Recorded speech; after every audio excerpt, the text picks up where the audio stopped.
Bienvenue dans ce premier podcast lié du coup à notre histoire en tant que jumelles. Aujourd'hui, on va parler de notre identité en tant que twin sisters. Les jumeaux et les jumelles, c'est un sujet hyper large et du coup, on va évoquer notre relation, notre ressenti vis-à-vis de cette identité qu'on a pu se construire au cours de nos 25 années, bientôt 26. Bon, du coup, comme on vous l'a déjà dit dans la bande-annonce, on est deux jumelles monozygotes, ça veut dire qu'on est nés du coup dans la même poche. On a été conçus dans la même poche.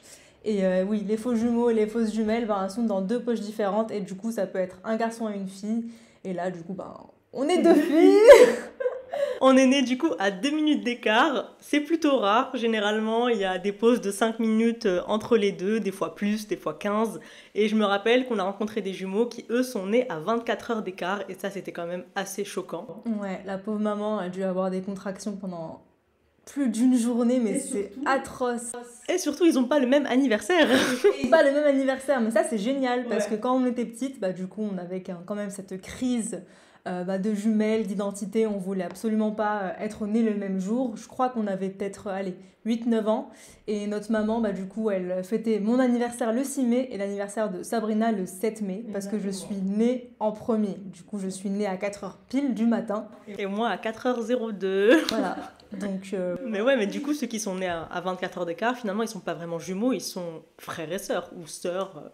Quasiment, on peut dire que c'est des frères et sœurs, mais après je pense qu'ils ont la même tête, donc ça reste des frères jumeaux à mon avis. Mais plongeons dans le sujet de l'identité. Alors du coup, le premier sujet de l'identité, ça va être d'être habillé pareil. Nous, faut savoir que dès la naissance, notre maman nous habillait pareil, mais vraiment genre identique. Le vêtement de la même couleur, du même imprimé, vraiment dès la naissance.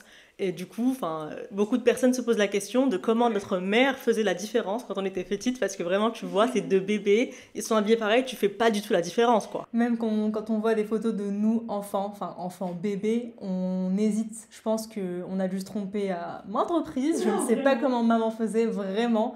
Et je pense qu'au début, elle avait peut-être du mal, comme tout le monde. Et si ça se trouve, moi je suis Sabrina et toi t'es Sarah et on le saura jamais. Qui sait? T'imagines, mon Dieu, imagine il y a eu un échange à un moment donné. Oh, comment elle a fait? Franchement, un respect. Après, moi j'étais quand même un bébé plus gros, donc peut-être qu'elle avait qu'elle avait ça sous les yeux pour différencier du coup Sabrina de moi. Donc oui, moi j'étais un peu plus... Sora. Elle était un peu plus ronde. Ouais, moi j'étais la maigrichonne des deux. T'étais la maigrichonne. Pas comme si elle était pas maigrichonne aujourd'hui, mais bon. Je crois qu'aujourd'hui on est quasiment pareil, je suis juste 2 cm plus grande et peut-être 2 kilos en plus, je sais pas, un truc comme ça. Mais du coup, on avait ce truc on était tout le temps pareil, limite qu'on savait pas ce que c'était qu'un miroir, et notre maman nous posait devant le miroir et elle disait du coup qui est cette personne devant toi, et du coup soit moi soit Sarah disait c'est Sabrina, ou bien non c'est Sarah, genre on savait pas qu'il y avait, on était vraiment pareil quoi, c'était vraiment scandaleux. C'est un truc de fou. En même temps, on nous a jamais vraiment appris ce qu'était qu'un miroir. Et on avait quoi, 2-3 ans. Bon. On avait peut-être quoi, 2-3 ans, et évidemment qu'on n'allait pas savoir ce que c'était qu'un miroir et qu'on allait dire à notre maman que ce reflet-là était soit moi, soit Sabrina. C'est logique, c'est normal. Exactement. Et oui, on en avait même parlé avec Amélie et Fiona dans le podcast qui sera publié demain. C'est une anecdote assez drôle de notre enfance, on en rigole encore. Désolée pour mon chat. Ouais, je pense qu'on l'entend pas trop, mais oui, Minou est en train de miauler parce qu'on a fermé la porte. Bisous. Laisse-nous travailler. Enfin bref, du coup franchement c'était assez compliqué quand on était petite d'être habillé tout le temps pareil, sachant que quand on est en maternelle par exemple, les professeurs, nos professeurs, je sais pas si on peut les appeler comme ça, mais en tout cas que ce soit nos camarades de classe, nos professeurs, ça nous appelait pas vraiment Sarah et Sabrina, ça nous considérait comme du coup une entité unique, les jumelles, par-ci, par-là. Ouais, vous voulez manger quoi les jumelles, ou est-ce que vous êtes fatigués? Enfin, je veux dire, on a des émotions différentes. Donc imaginez en tant qu'enfant, je pense que c'est pas très grave dans l'esprit, c'est pas encore hyper conscient un enfant, du coup ça nous touche pas vraiment. Mais c'est vrai que si cette action elle a été répétée plusieurs fois par la suite, je pense que c'est beaucoup plus traumatisant. Nous, je sais qu'au collège, on a arrêté, on a voulu se différencier à partir de la 6e.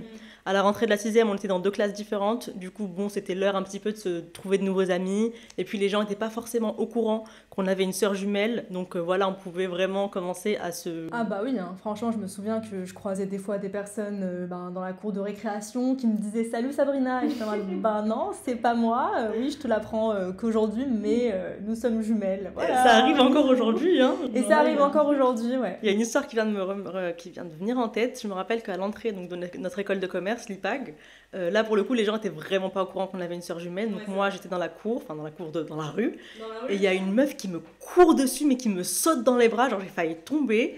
Et elle me fait ça va et tout. Donc la meuf déjà hyper joviale, câline, merci. Alors que c'est le premier jour de la rentrée, donc la go était vraiment accro à toi. Et elle me regarde, genre, j'étais vraiment, genre, pas du tout, tu vois, genre, je lui rendais pas son amour. Et elle était en mode, genre, ça va, qu'est-ce que t'as et tout. J'étais en mode, je ne suis pas Sarah, voilà. Et la go, elle était choquée, la pauvre, genre. Mais même en tant qu'adulte, tu grandis, t'as des goûts différents, des expériences différentes. Donc, ouais, c'est une identité qui se crée, en fait. Et même, bah, du coup, si on revient à notre enfance, au collège, finalement, on a arrêté de suivre les conseils de notre maman qui voulait absolument nous habiller de la même façon.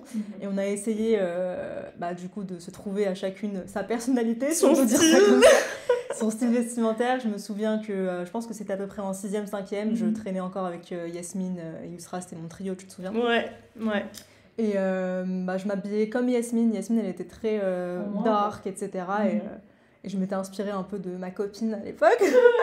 Et je m'étais habillée en noir, j'étais très rock'n'roll, je mettais du kohl sous les yeux. Le maquillage. Non, elle-même, elle était influencée par les filles populaires qui s'habillaient du coup en noir. Exactement. Ouais. Donc ouais, c'était un peu genre, les gens populaires étaient habillés en noir, un peu dark, un peu emo, c'était un peu le style de l'époque.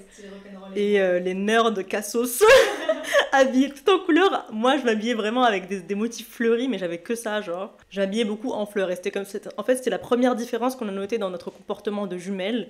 C'était ouais, voilà, la façon de s'habiller, comment on était traumatisés pendant toute notre enfance. On était encore enfants finalement, mais toute notre maternelle, voilà, on était habillés tout le temps pareil à cause de notre maman finalement. Et là, voilà, donc collège, enfin du coup 6e, boum, on se différencie. Voilà, le premier signe, c'était ça, c'était les vêtements. C'était les vêtements, le style. Après, c'était les vêtements et aussi le groupe d'amis, parce qu'on voulait absolument avoir à chacune sa vie, donc on traînait même pas avec les mêmes personnes. Clairement, j'avais mes potes, et Sabrina avait son groupe de potes, et on ne se mélangeait pas, jusqu'à la 4e, où on a été obligés du coup d'être dans la même classe, parce qu'il y avait un voyage en Italie à Rome, avec l'option latin, et on voulait toutes les deux y aller, donc on a fait ce sacrifice de se mettre dans la même classe, c'était la 4e.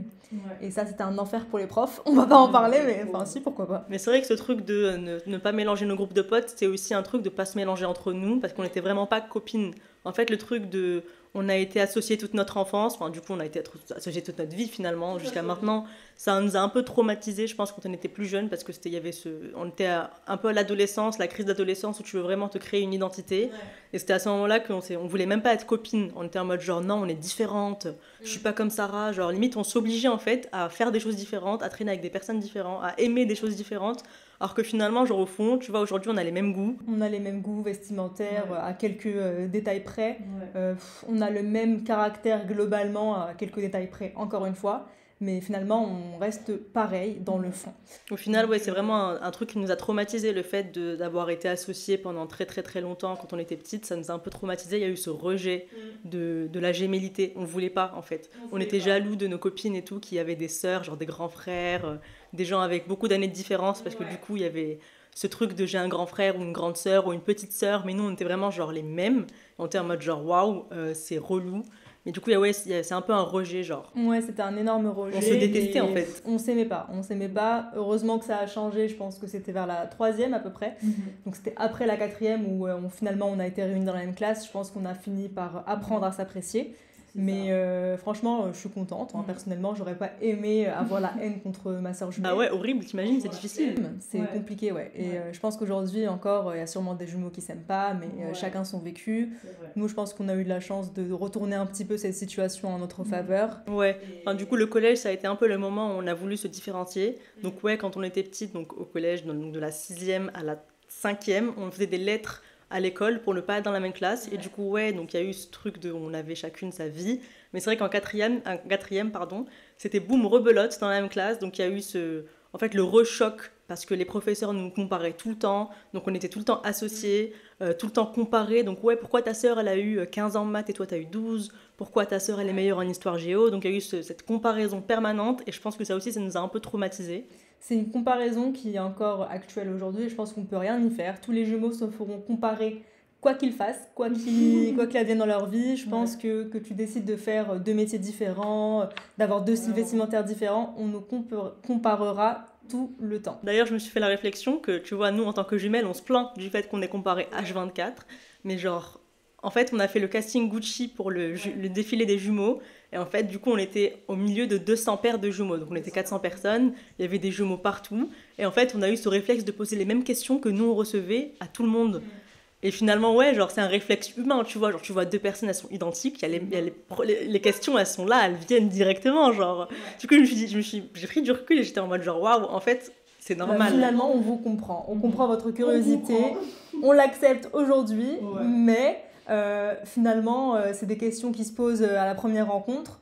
Mais par exemple, sachant qu'on a vraiment expérimenté ça, le fait que du coup on n'a pas vraiment aimé cette comparaison, je pense que indirectement on le fera jamais à d'autres jumeaux. On va essayer de vraiment les considérer comme deux personnes différentes et jamais comme du coup les jumeaux, quoi. On n'appellera jamais des amis jumeaux comme les jumeaux par exemple. Jamais de la vie. Non mais c'est clair, en fait c'est plus une question de respect parce que nous, c'est quelque chose qu'on n'aime vraiment pas qu'on nous fasse, c'est une chose qu'on subit au quotidien, que ce soit par des inconnus, par nos proches, nos amis, notre famille, et du coup le fait qu'on rencontre des jumeaux, on va jamais leur faire subir la même chose, jamais quoi. Après chacun le vit aussi de la même de façon différente, il y a des jumeaux qu'on a rencontrés justement à Milan au casting de Gucci, qui vivaient leur vie de jumeaux mais au maximum, ils s'habillaient tout le temps pareil, que ce soit au petit déjeuner, au déjeuner ou au dîner, parce qu'en vrai, au casting, c'est vrai qu'on mettait tous les chances de notre côté, on s'habillait pareil, mais après le casting, vas-y, redeviens toi-même, hein, on s'en fout, chill. Ouais, c'est vrai qu'il y en avait certains qui étaient un petit peu too much, du coup, de notre point de vue, parce que nous, c'est pas le cas, on est fusionnels et tout, mais il y a des limites, tu vois, eux, ils partageaient tout. Genre, ils étaient tout le temps collés. Et je trouvais que certaines paires de jumeaux, restaient ensemble, c'était assez sectaire, je trouve, alors que nous, on s'ouvrait vraiment à tout le monde. Donc c'était un peu bizarre, je trouve, de voir vraiment deux personnes identiques dans leur coin, tu vois, et parler à personne. On peut aussi peut-être comprendre le fait que ce soit peut-être des personnalités introverties toutes les deux, mais voilà, c'était quand même sympa comme expérience, donc ça aurait été cool qu'on apprenne à se connaître tous, quoi. Donc, En tout cas, c'était une expérience hyper enrichissante, ce mot.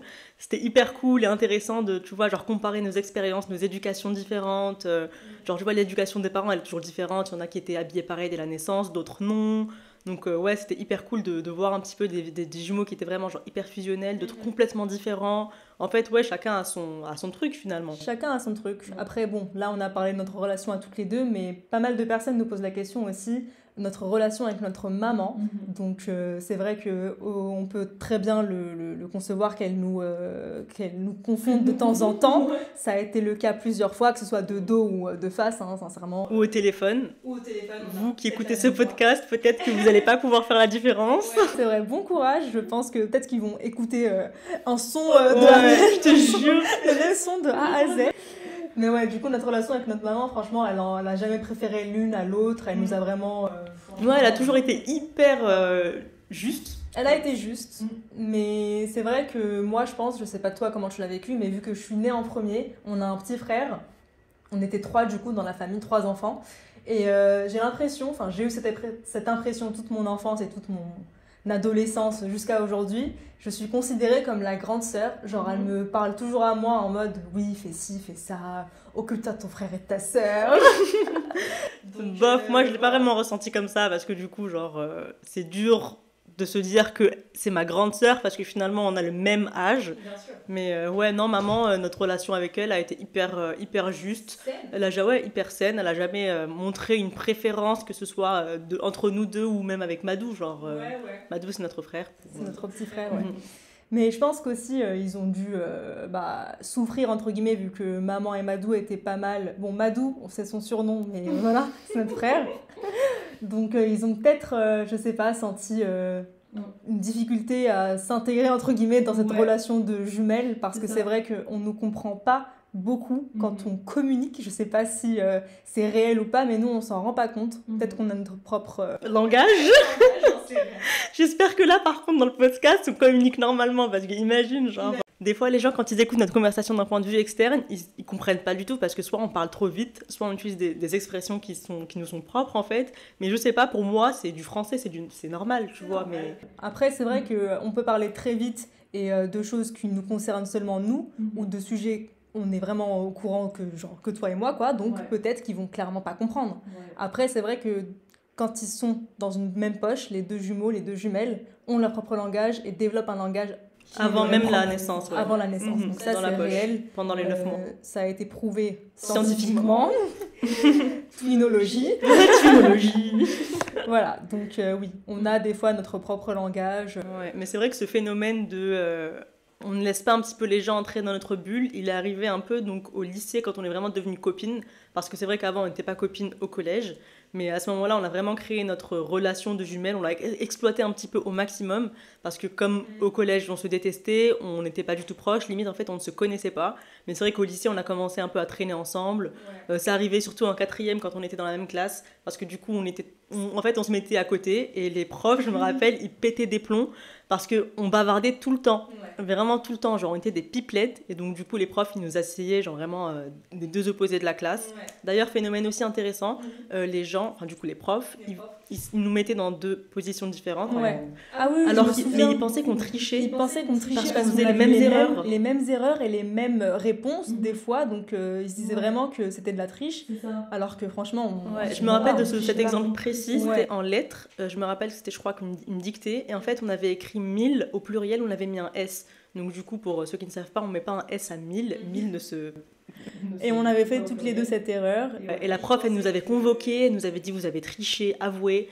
Frère, on était assises, genre moi tout devant, Sarah tout derrière, genre à quelle heure on aurait pu tricher par télépathie? Oui, yo, tu m'entends? 1000 et un S ou pas? Non mais au pire, je suis sûre qu'il y avait plein d'autres élèves qui ont fait la même erreur. Bien sûr. Après, je pense qu'elle a dû voir plusieurs erreurs ou plusieurs réponses qui étaient du coup similaires, et elle a dû peut-être... Ça a dû lui mettre la puce à l'oreille. En soi, je peux le comprendre, mais d'un autre côté, c'est aussi pour ça qu'ils nous ont mis dans deux places différentes.